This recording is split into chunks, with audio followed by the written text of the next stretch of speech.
Welcome to the Play Podcast with me, Douglas Schatz.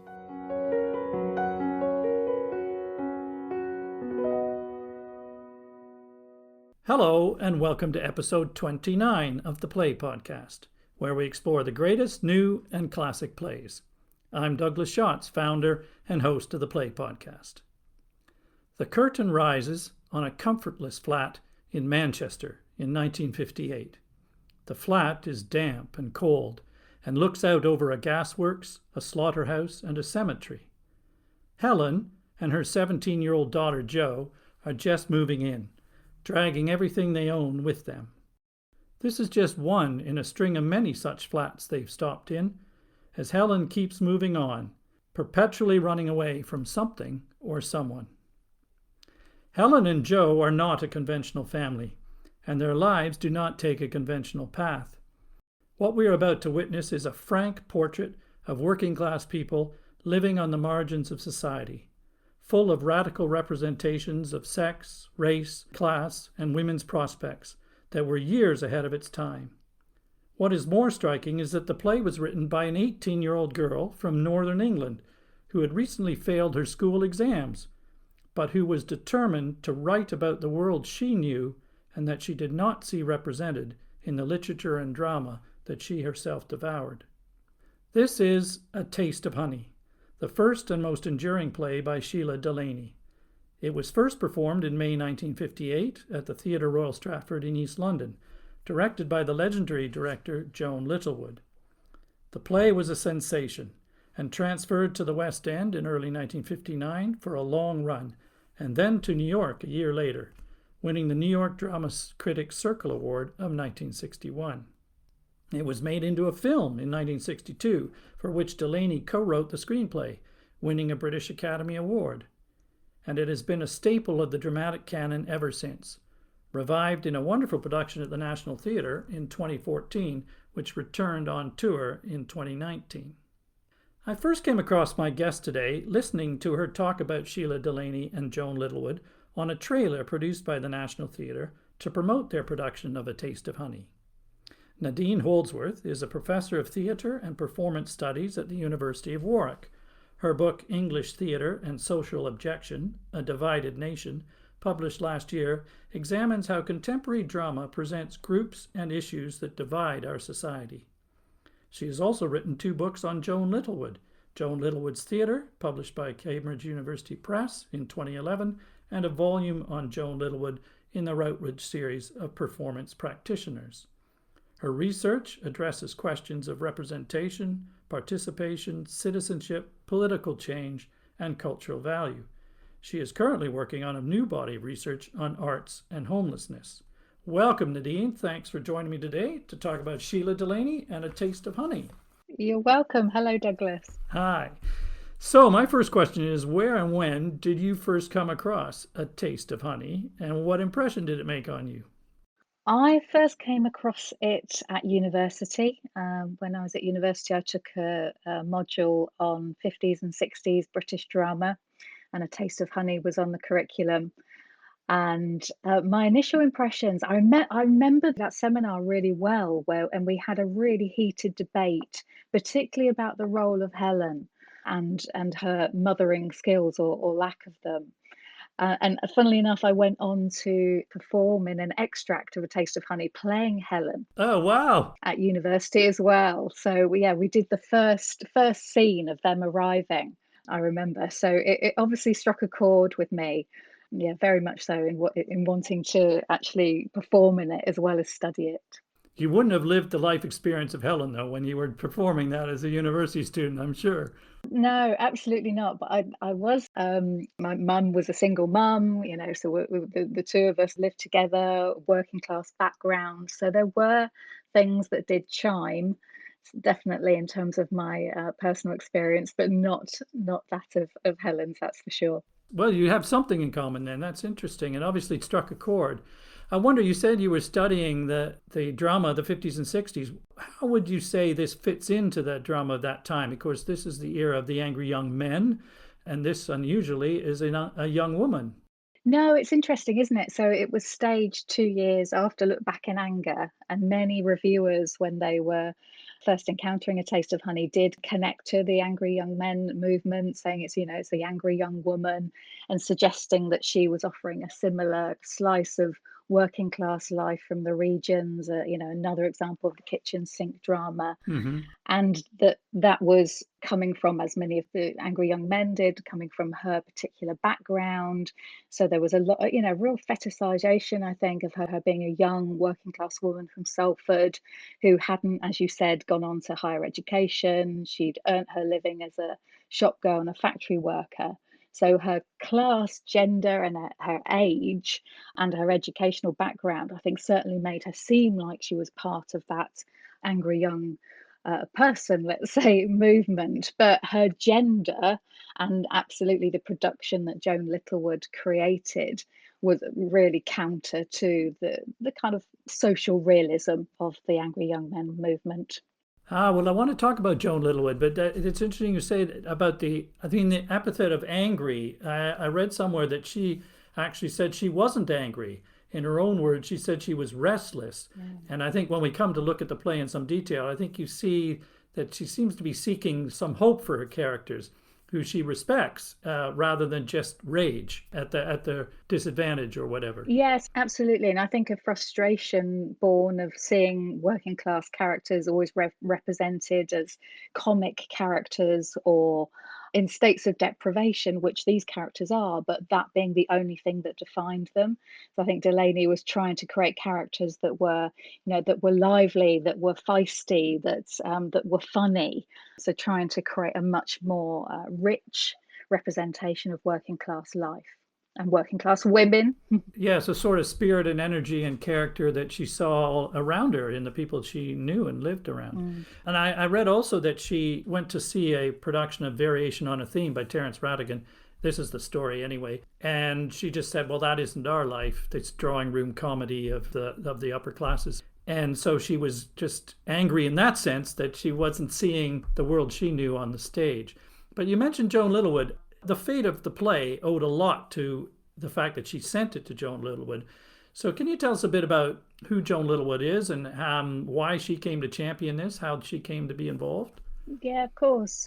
So Joan Littlewood was a director who cut her teeth on the workers' theatre movement in the 1930s, and then was touring lots of different plays and devised works throughout the late 30s into the 40s, formed a theatre company called Theatre Workshop, which was lauded internationally as a company, but they were poverty stricken as a company, living a very hand to mouth existence, and ended up moving at this time they were working mainly touring in the north of England, based in Manchester for some time, and then up in the Lake District. And then in 1952, they took the decision to move to the Theatre Royal in Stratford East. And here she developed a reputation for creating these really vigorous productions of both kind of contemporary classics, so works by, say, Lorca or George Bernard Shaw, but also Renaissance classics as well. So doing lots of really muscular and kind of socially engaged productions of Shakespeare. And then she moved on, and this is where Shelagh Delaney comes into it. She moved on to starting to create work from writers that would send in unsolicited scripts to her, young first time writers that she would then work with to work up their scripts into performance. So, an example of that would be a play called You Won't Always Be on Top by Henry Chapman, which is set on a building site.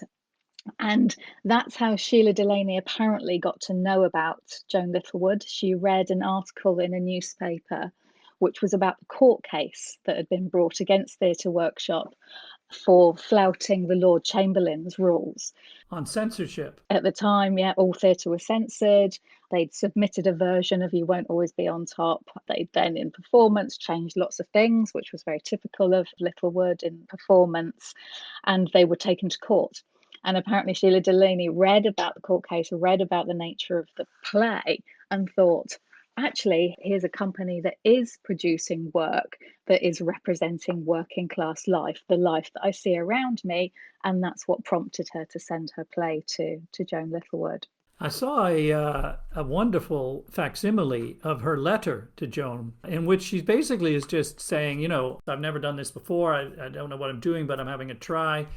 Can you give me some advice? And I don't think she was really expecting that it was going to be put on the stage or taken up, was she? And then, so what was Joan's role in putting the play on stage and actually taking it there? Because you say that she worked developing with the writers, developing the scripts. Yes, yeah.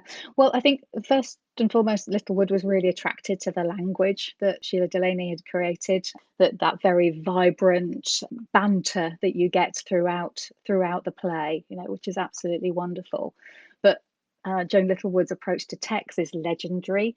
So she viewed scripts as starting points, really. And in the rehearsal room, she'd set about cutting and editing and reshaping the text, because for her the important thing was the performance.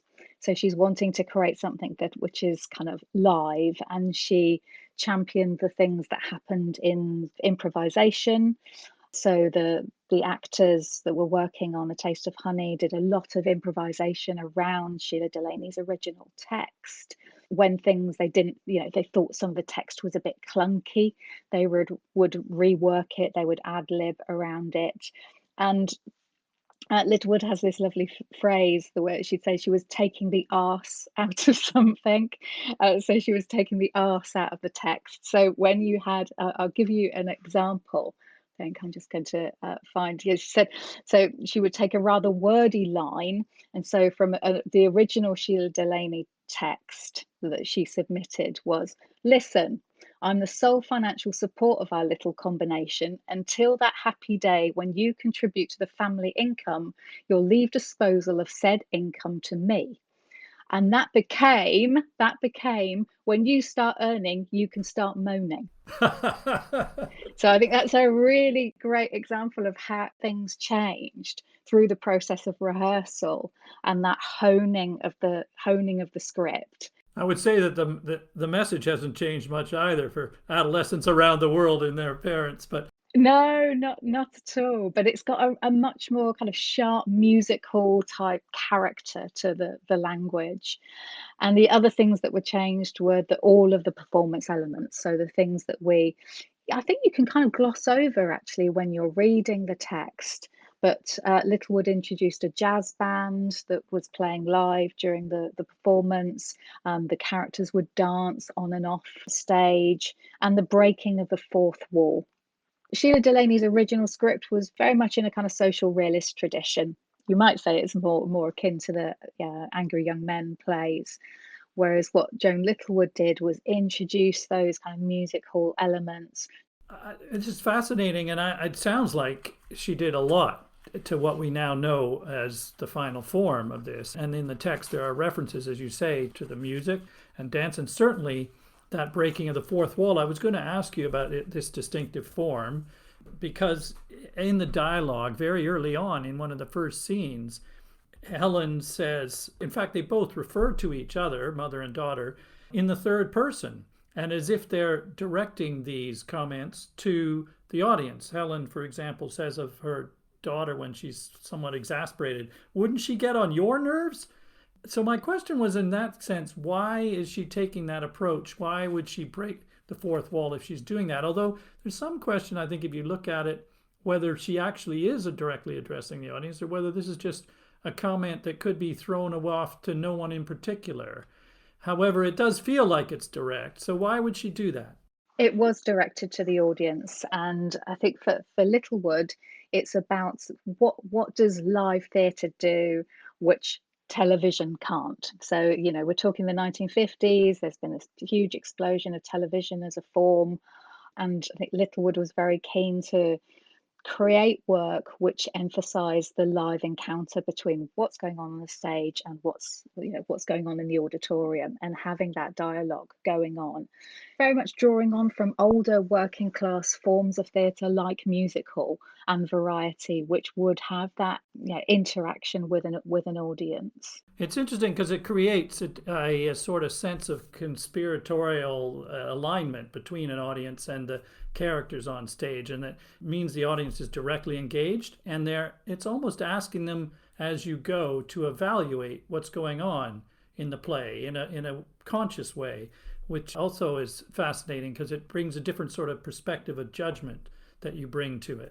Yeah, I think it works in terms of undercutting any sentimentality as well. Yes. That it has that role in terms of just, speaking out to the audience, reminding it we're in a theatre, that these are characters, that this is a theatrical event rather than real life, real people, even though it's dealing with very real life issues, as we've already said. I would have to say that it's there, but it's not, it doesn't overburden the play. I don't think you feel completely detached. I think you're still emotionally engaged in it, and for most of the time, it's relatively straightforward in terms of that perspective. And in fact, I think we should stop actually for a moment now and go back and give listeners an idea about what the play is actually about, who these characters are. We've talked quite a lot about where it comes from and even some of the form now, but can you give us a short summary, Nadine, about who the characters are? I talked about the mother and daughter, but what happens to them in this play? Okay, so Helen is a 40-year-old mother, and she has a teenage daughter called Jo, and they arrive at this dingy flat. They live an itinerant life, moving from place to place. Jo is never in one school for too long. The play really begins with their relationship. Their relationship is absolutely at the core, and you get this intense period of bickering between the two of them as Helen is full of cold and just wants to do nothing or sink into a bottle of whiskey. Jo wants to try and get the flat up to scratch a little bit. After a period of time, Helen's lover, Peter, arrives, and he's described as a brash car salesman and is a really interesting figure. He wears an eye patch, he's really sleazy, kind of womanizing character, drinks heavily, and he's surprised to find out that Helen has a daughter. So she's obviously not revealed this to him beforehand. But in the process of them having their interactions with each other, he offers to marry her. Next, we see Jo with her boyfriend Jimmy, who's a black nurse in the Navy. And there's a really romantic scene with those two, kind of young love blossoming. And at the end of that, he asks her to marry him too. So we've got a kind of doubling going on between what's happened with Helen and Peter, and then with Jo and Jimmy. And even though Jo is suspicious of his intentions, she asks Jimmy to stay with her over Christmas while her mother is away getting married. And this is typical of Helen. She's constantly leaving Jo on her own. And then there's a moment, I think, which is really important at the end of the first act, where before Helen leaves to marry and to move to a new house with Peter, leaving Jo behind, Jo asks about her father. She doesn't know who her father is. And there's a kind of moment of sharing, which we haven't had previous to this moment. And she discovers that he had, what we would call now either educational special needs or mental health issues. And that's the point at which the first act ends. And then in the second act, we have Jo, who is now visibly pregnant after her brief fling with Jimmy. Jimmy has gone and not come back. She's left school by now. She's got two jobs. She's working in a shoe shop by day and a pub by night to make ends meet. And she's invites Jeff, her friend, who's an art school student who's been kicked out by his landlady because of his sexuality, to live with her, to sleep on her couch. And they make this life together, and Jeff looks after Jo, cleans the flat, makes her meals, makes baby clothes, pays the rent from his student grant. And when Jo is no longer willing to work, that she becomes very self-conscious of her appearance, of how, as an unmarried, pregnant young woman, not wanting people to see her in her workplace. So she stops working and becomes quite reclusive at this point. There's lots of talk about her just staying within the confines of their flat. Then the kind of next big shift is that Helen returns on Jeff's invitation, unbeknownst to Jo. So I think Jeff thinks, Jo, you're heavily pregnant by now. Your mum should be here helping you, offering a support that a mum would. But no, instead she comes, she's verbally and physically abusive to Jo and Jeff, generally disrupts their domestic harmony. But it's clear at this point as well that her relationship with Peter has soured. He turns up really drunk, really horrible. And she offers to take Jo home with them to look after her, but that's just a fleeting, meaningless offer. And she ends up leaving with Peter again. But then returns at the point that Jo is just about to give birth. Jeff is still there, being the lovely, caring character that he is. So Helen quickly dispatches him and says, right, no, I'm here to look after you, to be that mother figure. But when Jo reveals that her baby will be black after the relationship with Jimmy, Helen gets up and walks out again. And Jo is left alone at the end of the play as she embarks on labour. Wow, that's a great summary. Brilliantly done. And as you say, I mean, there's so many things in here that are amazing. But as you say, at the center of the play is the relationship between mother and daughter and how they play those roles. Not very well, I'd have to say. As you've described, Helen is serially negligent. It just seems extraordinary that she would just walk out on her daughter several times. So, what is it about Helen as a character?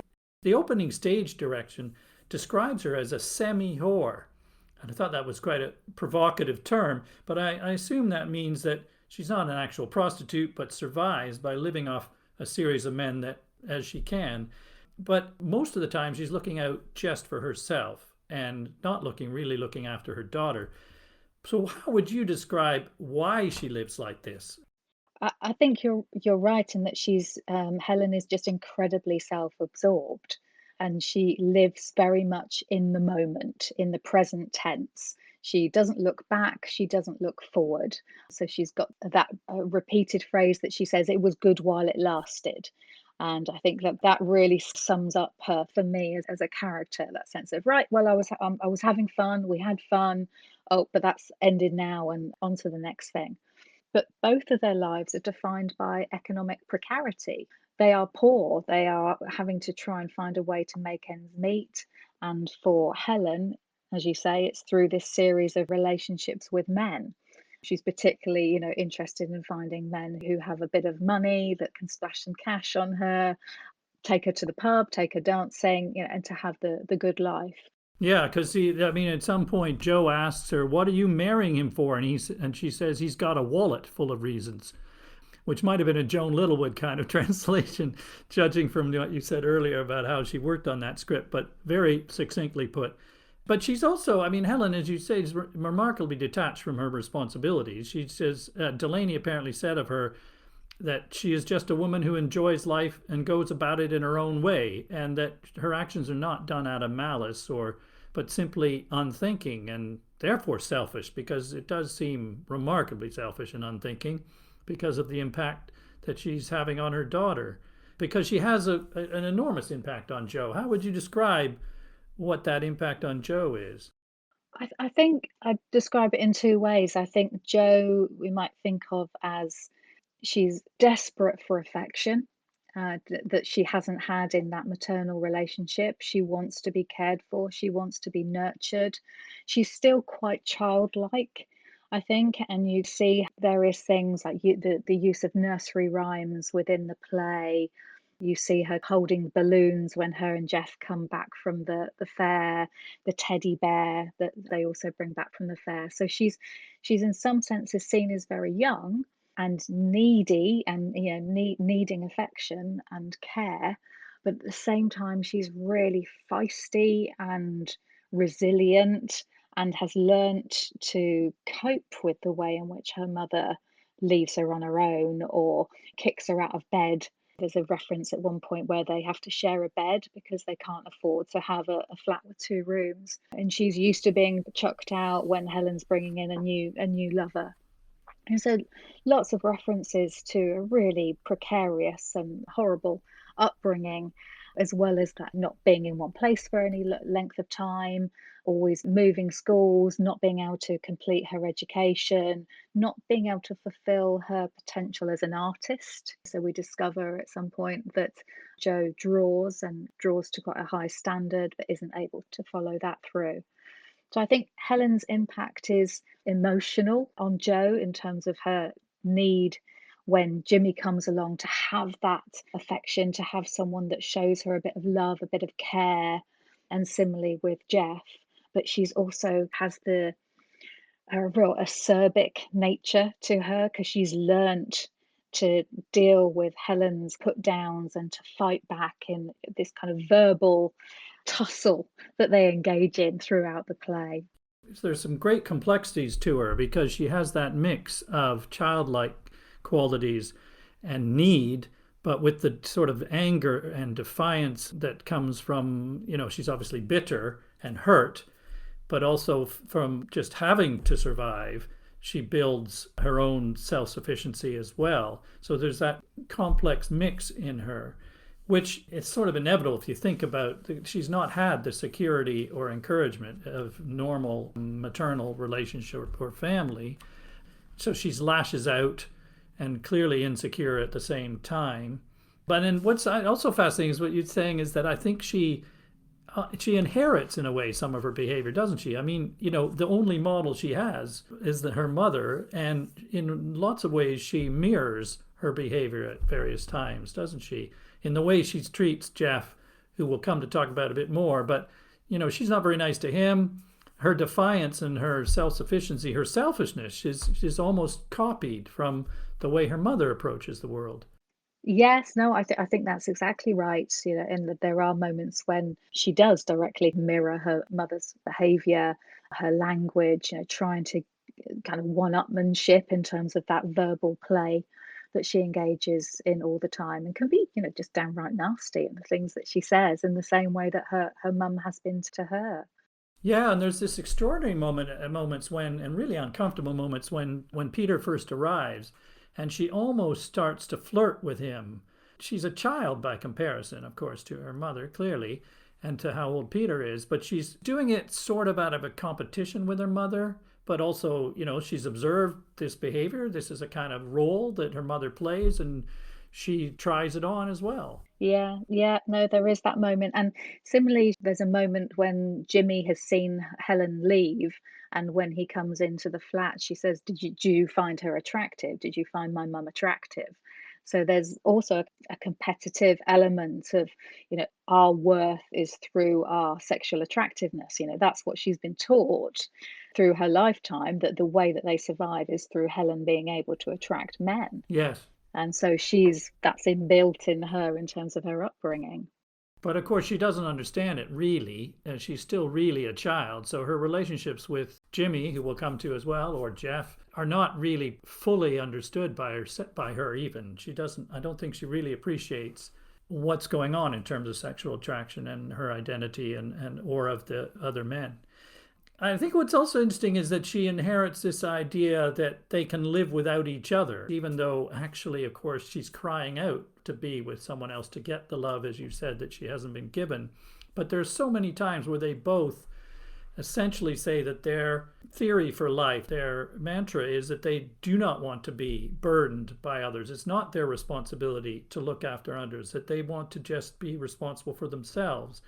Helen says, I certainly supervised my own downfall. She even recognizes that she hasn't done it very well, but she describes it as that we're all at the steering wheel of our own destiny, careering along like drunken drivers, which she clearly is.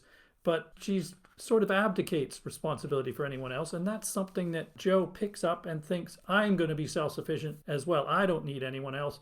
I don't want any other dependents either. Is that fair to say about Jo as well? Yeah, I think so. And then I think she doesn't expect much from relationships. So that as a result of, seeing her mum go through a series of men who leave her, and her abandonment. So even though there's a romantic relationship between her and Jimmy. And it is, when it's played, it's very touching, I think, their relationship. But she's under no illusions that he's going to come back, I don't think. There's a real sense of, well, this, like her mother does, I'll just take this moment of happiness for now. You can stay for Christmas. I'll have this thing now, but then I know you're going to go. Yes. So she hasn't got faith in relationships at all. No. But she does, just like a child would, she does sort of have a dream that this might be possible. She never really, she won't entirely give up that he might come back, and imagines a future potentially. Doesn't want the future with Jeff that's there and available necessarily. It's not a very positive picture of romantic love or marriage, is it? Marriage in particular. No, it's really not. So we learn about Helen, don't we, whose first husband was a Puritan and wasn't interested in sex, whereas she's obviously is and enjoys the physical side of relationships, has an affair. He ends up kicking her out, so that marriage ends, and then we have her and Peter, which is just horrible. Of the way that relationship develops. Starts off and it's just uncomfortably sleazy. She's 10 years older than him. She gets referred in a kind of sexual way as liking that mother-son relationship, which is kind of the. And then by the end, he's just absolutely awful to her, treats her really badly, runs off with a younger woman, and she gets kicked out. So yeah, marriage comes in for quite a rough ride. Well, I mean, when you see them initially, that whole first encounter with Peter when he arrives and he proposes, and you think, oh, God, no, are you kidding? This has got zero hope of actually working. That's the case. But they go on with it anyway, and she rashly and impetuously, as we described earlier, she thinks, okay, well, this might be good for a while because he's got a house and some money, but the writing's on the wall. Yeah. And it actually, ironically, when Jo says that she's going to get married to Helen, Helen's outraged. She's going, no, don't do that. Why would you do that? You're supposed to learn from my mistakes, which I thought was quite rich. Yes. But, she realizes that she hasn't lived the most sensible way and doesn't really want Jo to repeat it, but she doesn't really take enough time to make sure she doesn't, does she? No, not at all. It's interesting you talked earlier about Jo's response as well, and maybe both of them in some way are seeking love. At some point, I decided that the play was a lot about love. There's a point later on when you hear Jo somewhat confessionally says that when she was young, she used to try and hold her mother's hand, but her mother pulled it away. Mm. And she said something like she had so much love for everyone else, but none for me. Mm. I mean, that's just completely explicit about the fact that she's lived her life devastated by the lack of love from her mother. Yeah. So Jo is denied the love she wants from her mother. Helen is, as you mentioned earlier, denied the sexual love she desired from her first husband and seeks it wherever she can find it. Mm. And then we have Jeff as well, who's also seeking it, but in a different way. And he said at some point this wonderful line, you need someone to love you while you're looking for someone to love, which beautifully describes what Jo's about, and all of them really.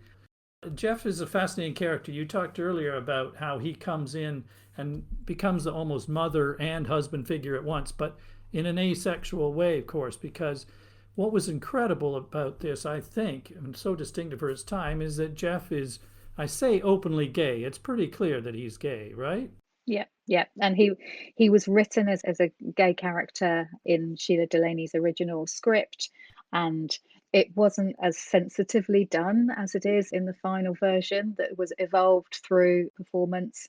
And actually, in the end of the original submission by Delaney, Jeff is going off to commit suicide. Oh my God. And that's very, very clear.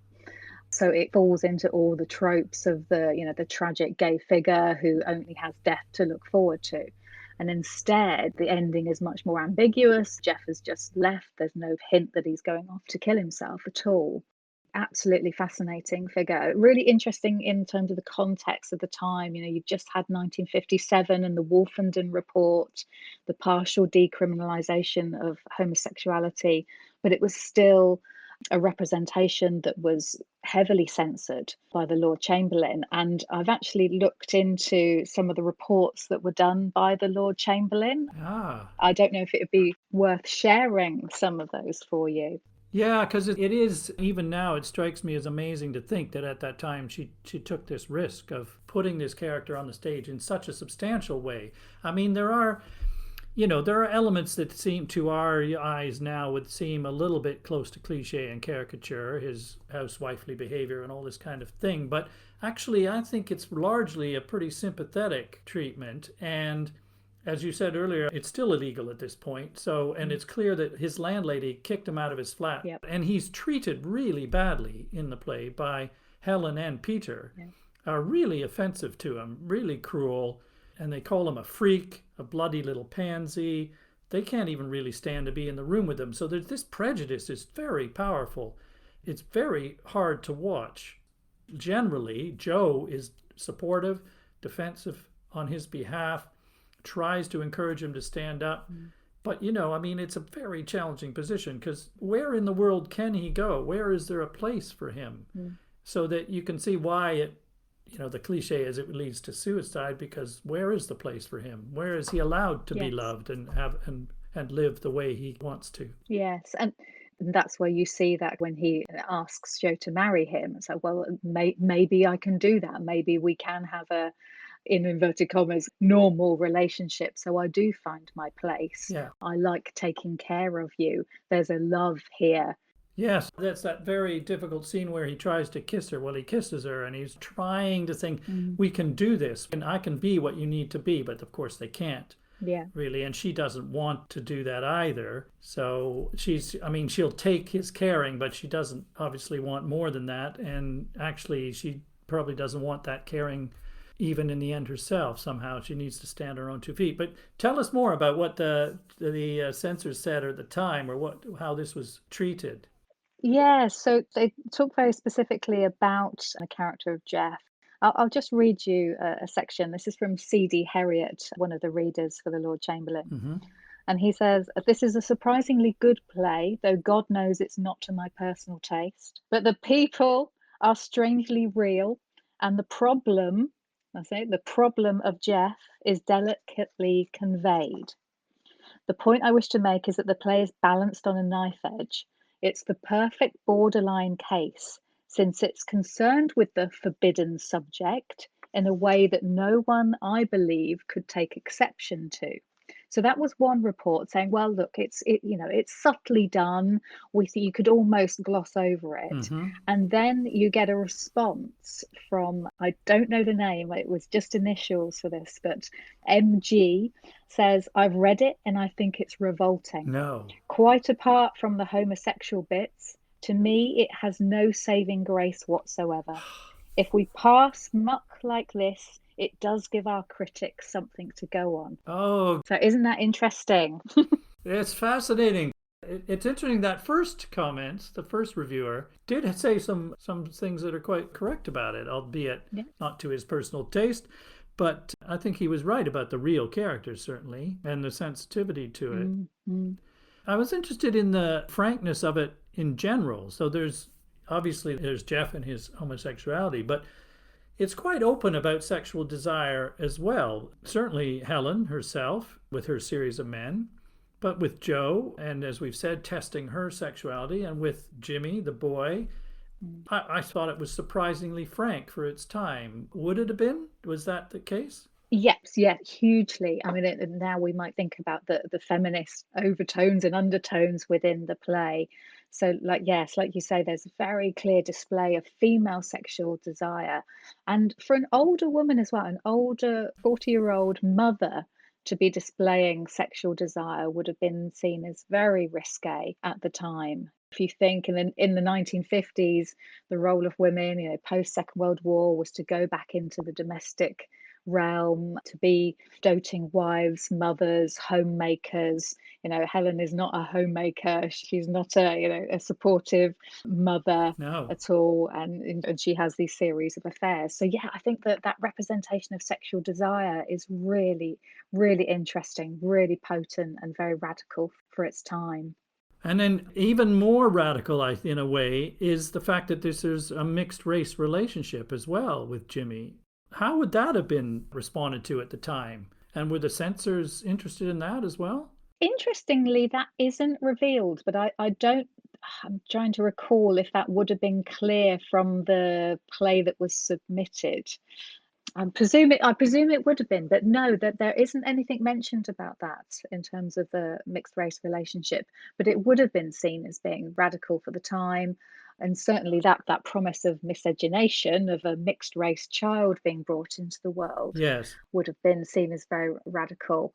And it is talked about in the play, in the fact that Jo is embarrassed about the potential of having a black baby. Obviously, we see at the end that's that knowledge, that's what prompts Helen to leave Jo on her own. So, in a sense, the play is self aware about the shock of that particular relationship and its results. Well, when they first together, he asks her, doesn't she care about being seen with him? And she says she doesn't.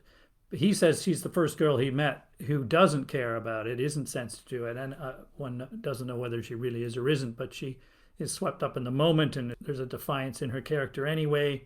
I think the reality, perhaps, of having the mixed race child is another level, of course. And you're right. She will have some natural caution about that.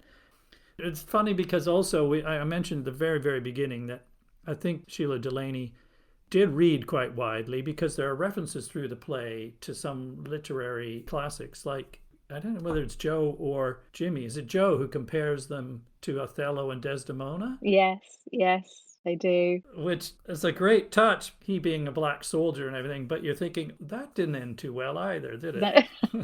That There's also a lovely reference right at the very beginning of the play, again, kind of thinking about the feminist undertones of the play, where Jo says, "I just want a room of my own." Oh, yes. That echo of, Virginia Woolf and a room of your own is there. Yes. So you would say it was pioneering in presenting female characters and lives as central in a drama, and that this is sort of proto-feminist. It's obviously predates the feminist movements in the 60s and 70s, but just even demonstrating and suggesting the possibility that these women, Helen certainly, and Jo in her own time, could make their own way in the world Yeah. without the need to depend on a man. Helen is largely, but then, she's having to survive on her own as well at times. And Jo, it seems pretty determined that she will try and do that as well and work and raise a child. Yeah. It's possible, isn't it? To suggest that it's possible. Yeah, absolutely. And you have to think about the kind of creative team around this, So you have Shelagh Delaney as a young woman saying, "Yeah, Terence Rattigan, you can do your thing. I'm going to do my Right. thing, and I'm going to represent the world I know." Joan Littlewood refused to get married. She was married to Ewan McCall kind of early in her life, got divorced, had a long-term partner, Jerry Raffles, who she never married, Mm-hmm. and was really resistant to that role and was never a mother. So actually, you've got throughout what surrounds A Taste of Honey, you've got this rejection of the traditional roles that are being assigned to women in this period as well. What do you think it says about 1950s society as well, beyond that? I mean, it's not as political, is it, I suppose, as some of the other Angry Young Men plays, is it? It's not directly political. Is she trying to be political? I don't know. I mean, I think it's interesting coming back to it in the contemporary moment, and I read it much more now in terms of class and austerity, Yes. as well as gender and feminism. So I was thinking about this earlier and thinking about how it comes directly after Harold Macmillan's "You've never had it so good" famous pronouncement in 1957, and the idea that post-war austerity was coming to an end. There was increasing affluence, that consumer culture was really taking off. And yet here you have this representation of people that really are living on the margins of society, struggling to make ends meet, living in really grotty accommodation. It leaks, it's cold, they don't have enough to eat. So I think there's something for me very political in that representation of deprivation, of poverty in those lives. That's true. There are constant references to how, I mean, Peter is disgusted by the neighborhood. The whole district is rotten. It's not fit to live in, he says. Yeah. So it is a portrait of deprivation. Pretty powerful. And it reminds me that those, because there's lots of reference to children being outside and singing and playing, and that they're dirty and lice-ridden and just, Yeah. generally, again, not looked after by their families. There's a reference made to that. I'm kind of reminded of the 1930s mass observation photos that used to be taken of the slums in Gorbals in Glasgow, those kinds of images of children dirty playing in the streets. And it could be even streets that were bombed in the war and haven't really been properly repaired or that sort of thing. Yeah, and like you said at the beginning, that we're close to a cemetery, that we're close to a slaughterhouse. Yes. So there's this pervasive images of death and decay Yes. within the play as well. This is not a desirable neighborhood for property. No, no, no. There's one reference Jeff makes to the fact that he's an art student and Joe has some talent for art and tries to encourage that. But he says something along the lines, in this country, the more you know, the less you earn. Mm-hmm. When he's being encouraged to pass his exams at art school and thinking, well, that's not going to come to anything, that the society we live in is Philistine in that sense. It's only concerned with commerce. And I also thought it was interesting that at the time, perhaps it reflects, partly because it's written by a young woman, but a young person, that a time when young people maybe are beginning to assert some independence and a different view of the world. Yeah. Do you see that in the play?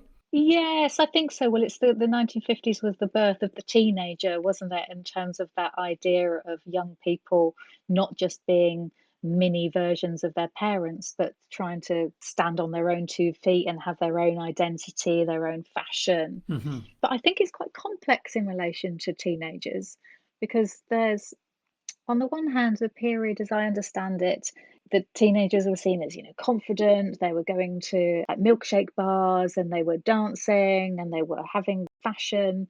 But Joe and Jeff aren't like that at all, and actually are quite reticent in their dealings with other people. They're quite closed off. They don't seem to have that confidence of the teenager as we understand them from the 1950s, or indeed the ability to engage in that consumption in order to get the trappings of teenage life. That's true. They feel very isolated, don't they? It's like they barely, as you said earlier, I mean, you have that sense she lives like a recluse. She doesn't really have friends, partly because she's moved school every year or whatever. And so she doesn't really have a community or any security outside the place. So yes, they feel isolated and not part of that in that sense. But just, I guess, a sense that there is that possibility for them that Jeff could go to art school, that the future could be different for them than it has been for the mother or their parents. Yes, yeah. And I think just the creation of an alternative family structure is really interesting in this period. The fact that they do forge this life together that works for them to an extent. Yes. I mean, actually, you just made me think. I don't know why it's just popped into my head, but when talking about the previous generation, I wondered, and we have no idea where Jeff's family is, of course. No reference to him having family or parents or anything, is there? And if you think about it, he's still not very old either. No, So, no. have they kicked him out or something? Potentially, who knows? But Yeah, who knows? But again, that's interesting in terms of the way in which working class communities were being represented at the time, that they were seen as being close knit, multi-generational, they'd look after their own. And yet here you have these very isolated working class characters that don't have that connection to other generations and familial support that you would expect. I mean, when Jeff is expelled, so to speak, he's not clear about it, but you have very strong sense that there's nowhere for him to go. I mean, it's not like he has a home to go back to by choice. Right. I wanted to come back to the form of the play again. You talked about it just briefly at the very beginning about the music, for example, and dance. And I saw some photos of the National Theatre production this past week when I was roaming around. And it reminded me that I saw the images of the characters dancing and reminded me that I think that there was a jazz band on stage and that the music plays between scenes and the scenes just segue one into another and over time with music, and the characters dance out of one scene into another. It sounds slightly implausible, but it actually provides this very lyrical sense to the whole thing. It's wonderful, but what do you think Mm. it adds to the play, and how do we respond to it? I think it's back to the point I talked about earlier around theatricality. I think having that live music, and the band gets referred to at one point, doesn't it, by Helen saying, "Oh, vamp in with me." Right. I think it's very important that it is a jazz band. And jazz at the time was just coming to the fore, was seen as being quite a countercultural aspect of culture. It was associated with art students like Jeff. So there was that element to it, but I think it's about that kind of liveness, Yes. fact of having a live band on stage. Again, it's about breaking that fourth wall. We're in a theatre space here. We're not in a dingy bedsit. And the dancing, I just think, is inspired really in terms of that playfulness and improvisation. Apparently, I was reading that the performers didn't ever know what was going to be played necessarily in between the scenes. Oh, no, really? No, so Littlewood just invited them to respond in the moment to whatever the jazz band came up with. Wow. So that connects to Littlewood's love of improvisation, of actually discovering things in the moment of playing them. Yes. So that concern is embedded in the form of the play and the production. So that's fabulous. It's sort of touching something deeper in the character is going to have to express it subconsciously in a different form than the script has given them. And it creates a sort of, I don't know, fragmentary realism. It's not realism then anymore, is it? And No. it's a bit dreamlike, and it flows over time and gives that sort of magical quality to it a bit. Yes, it was referred to as a kind of a magnified social realism. Right. It's like life, but it's magnified. It's larger than life in terms of the characters and the way that they present themselves. I had a wonderful conversation with the Irish playwright Conor McPherson recently, talking about his Mm. play with music, Girl from the North Country. And he said something that stuck with me really strongly, which was that in his play was that the music forgives the characters for anything they are or have done. And Mm. that's just a lovely thought. I mean, what he was saying is that all the characters can be terrible, and we take that, and it doesn't sentimentalize it, but it forgives them somehow and humanizes them. Mm. Do you think that works here? I'm not so sure it's directly related to the characters, actually, the music. I think it's more of the moment, say it's a theatrical device rather than a character defining device. I mean, I don't know whether it's specific to the character, but I just think it gives that a sort of distance and smooths out the rough edges of their bad behavior Mm, or whatever. mm. I was going to ask you. Actually, we could have started at the very beginning with this, but tell me what do you make of the title? Where does the title come from, and why is it called A Taste of Honey? I don't think there's a line using it in the play, is there? I don't remember one.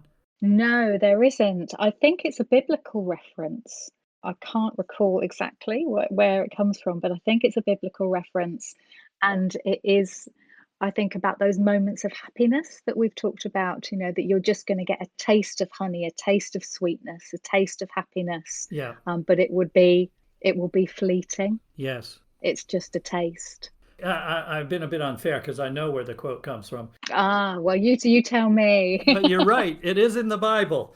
Jonathan says to Saul, I did but taste a little honey with the end of the rod that was in mine hand, and lo, I must die.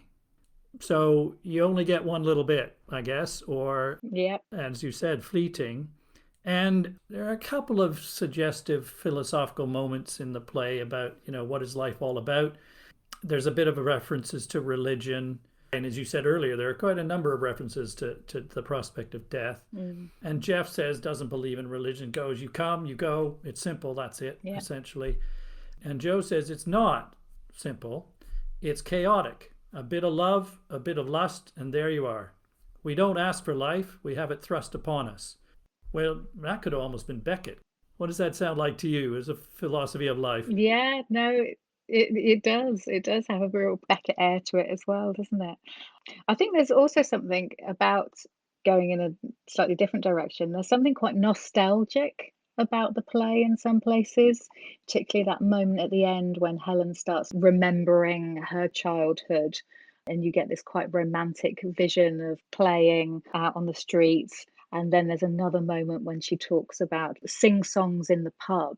She creates this image of a community life and a social life that we don't get represented in the play as a reality in terms of the way that they inhabit that social space. But, her own behavior undermines that nostalgia. She doesn't do much to create the kind of environment that would subsist in. And in fact, I was going to ask you now about the ending. We've got towards that point. Where do you think it leaves us in the ending? As you said, Helen discovers that the baby's going to be black and is shocked. But she turns to the audience and asks them, what would you do in her shoes? It's a moment of breaking the fourth wall again. What would the audience of 1958 have said at that point, do you think? What would be their answer to her challenge?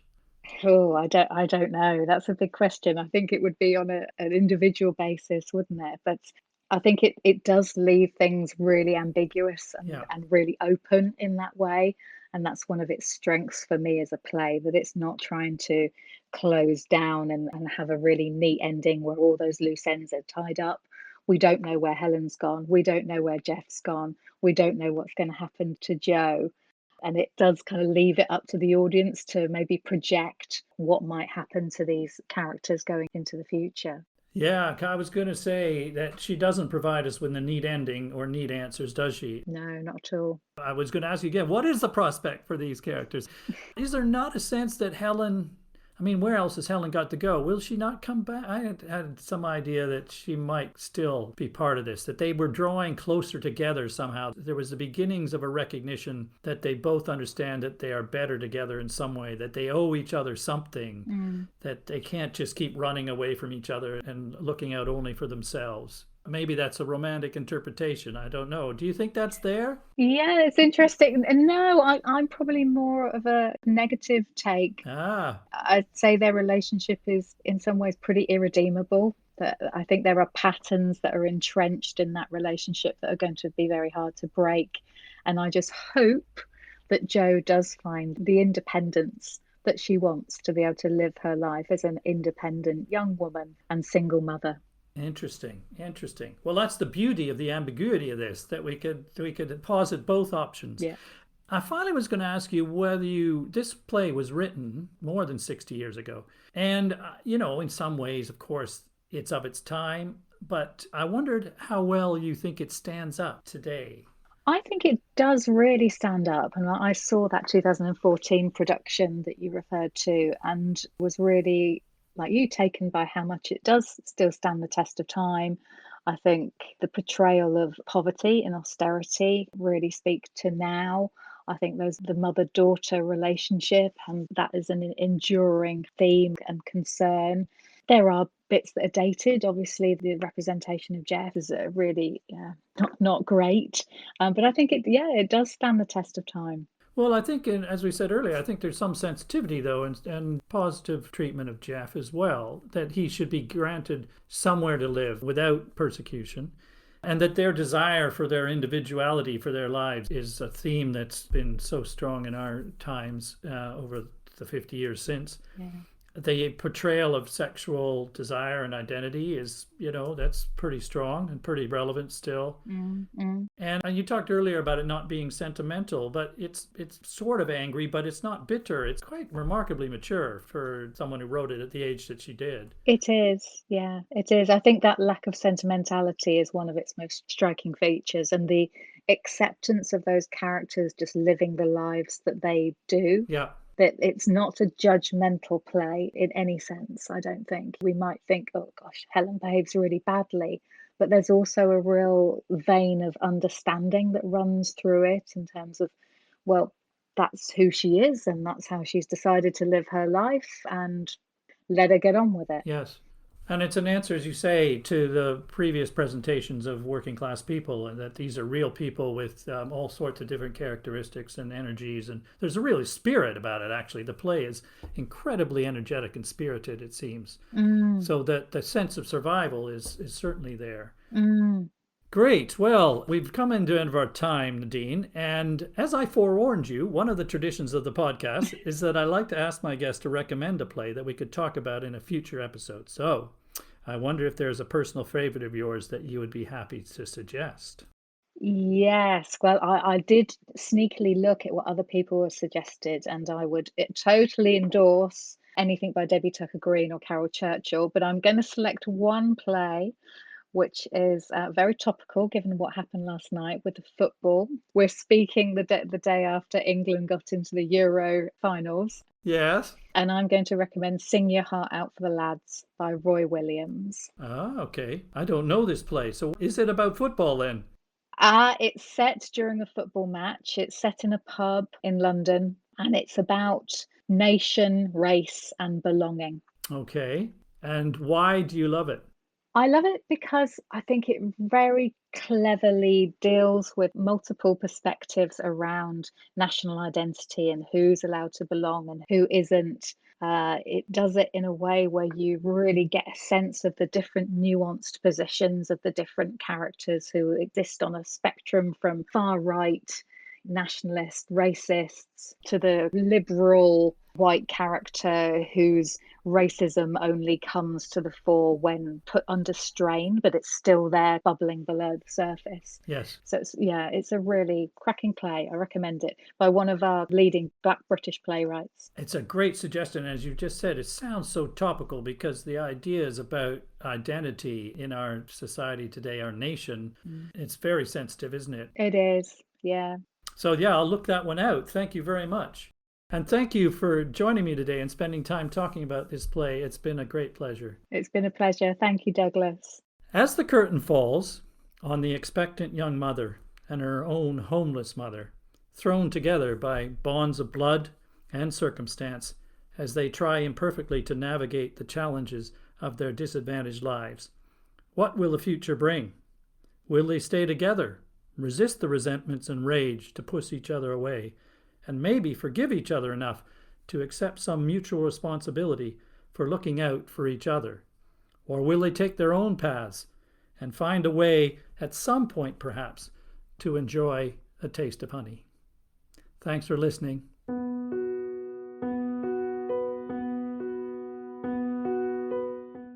Thanks for listening. To listen to other episodes, to find out news about future episodes, or to leave comments about what you've heard, please visit us at www.theplaypodcast.com. You can also follow us on Facebook or on Twitter at theplaypod. You're also welcome to email plays@theplaypodcast.com to suggest plays that we could talk about in future episodes. You can also register your suggestion on the website. Thanks again, and see you next time.